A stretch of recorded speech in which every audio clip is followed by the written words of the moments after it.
labaatankii February 2008 ayaa waxaa degmada Dangorayo gaaray wafdi ballaaran oo horkacayo musharax Aadan Maxamed Ciise oo gaadaale loo yaqaano dadweyne aad u fara badan oo isugu jira Maudiin aqoon-yahano maamulka degmadaasi hooyooyin iyo dhalinyaro ayaa ku soo dhaweeyay wafdiga ballaaran ee horkacayo musharax Aadan Maxamed Ciise gaadaale iminka waxaa daawanaysaan musharaxa oo gacan qaadaya dhammaan dadkii ka uga hor yimid kontaroolka bari ee magaalada Dangorayo musharax Aadan Maxamed Ciise oo ay galbinayaan wafdi aad u tiro badan oo kaga soo safray dalka dibadiisa iyo waliba gudihiisa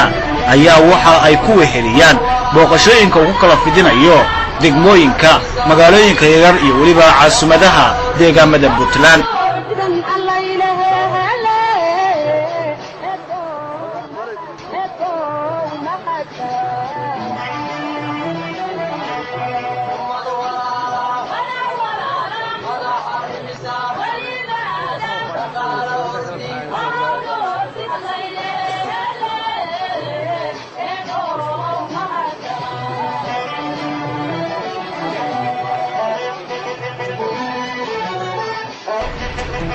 Aadan Maxamed Ciise iyo wafdiga ballaaran ee hogaaminayo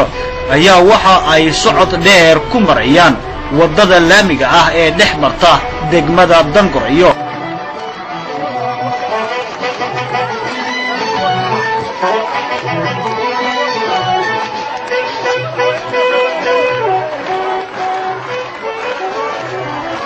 ardayda iyo waliba dhalinyarada kale oo maantaasi iskuulka fasax ka ahaa ayaa iyana muujinaya qiirada iyo taageerida ay u hayaan musharax Aadan Maxamed Ciise gaadaale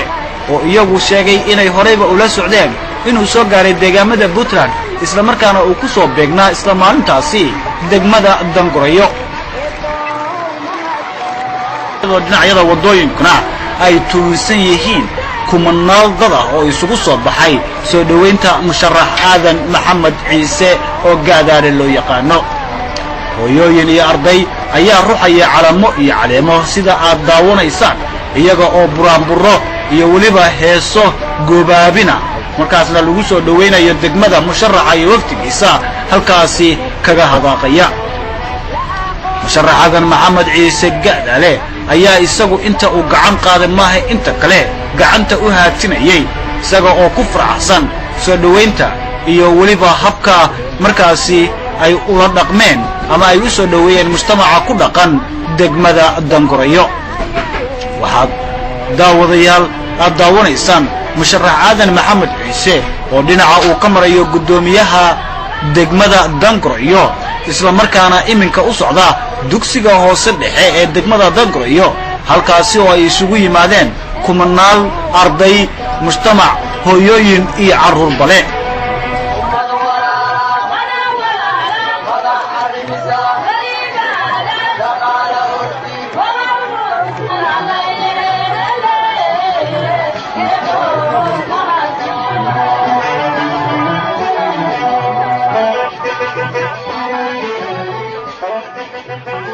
wafdiga uu hogaaminayo musharaxu ayaa soo galay xarunta weyn ee dugsiga hoose dhexe ee degmada Dangorayo isla markaana halkaasi waxaa ku soo dhaweeyay mas'uuliyiin isugu jirta kuwa degmada culimo u diin iyo aqoon-yahano ugu horeyn ayaa halkaasi waxaa laga soo jeediyay aayado quraanka kariimka ah isla markaana waxaa lagu raaciyay wacdi kooban oo markaasi isxasuusina alla ka cabsi iyo is-ixtiraam dadweyne aad u fara badan oo ay ugu horeeyaan mas'uuliyiinta degmada ayaa ka hadlay kulankaasi iyaga oo sheegay habka ay ugu faraxsan yihiin imaanshaha musharax Aadan Maxamed Ciise ee degmadaasi Dangorayo abwaaniin iyo weliba markaasi odayaal ayaa ka hadlay xafladdaasi aadka u ballaarayd iyada oo hooyooyinkuna ay maalintaasi muujinayeen farxad gaara oo ku wajahan sida ay ula dhacsan yihiin booqashada wafdiga uu horkacayo musharax aadan maxamed ciise si kastaba haatee degmada Dangorayo waxay ahayd meelihii ugu muhiimsanaa ee aadan maxamed ciise uu soo maray ugu horreyntii markii uu ka soo gudbay gobolka Bari isla markaana ahayd degmadii ugu horreysay oo ka tirsan gobolka Nugaal ee uu agaha soo dhigo waxaad muuqata ama markaasi aad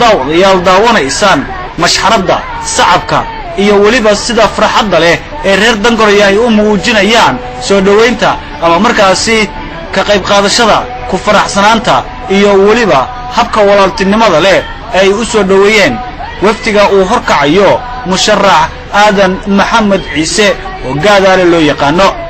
abwaan xasan goolwade waxa uu ka mid yahay abwaaniinta ugu da'da weyn Soomaaliya isla markaana waxa uu qayb ka soo qaatay dawladdii kacaanka ee Siyaad Barre iminkana waxa uu ka mid ahaa waftiga la socday musharax aadan maxamed ciise isla markaana ku soo dhaweynayay suugaan kala gedisan taageeradana u muujiyay xasan goolwade oo la hadlaya shacabka degmada Dangorayana waxa uu yiri nolosheena iyo mustaqbalkeena inuu u sameeyo wanaag iyo fiicnaan horumar daacad wax soo saar iyo midnimuu doonayaa الله الله أكبر الله أكبر إله بأود لي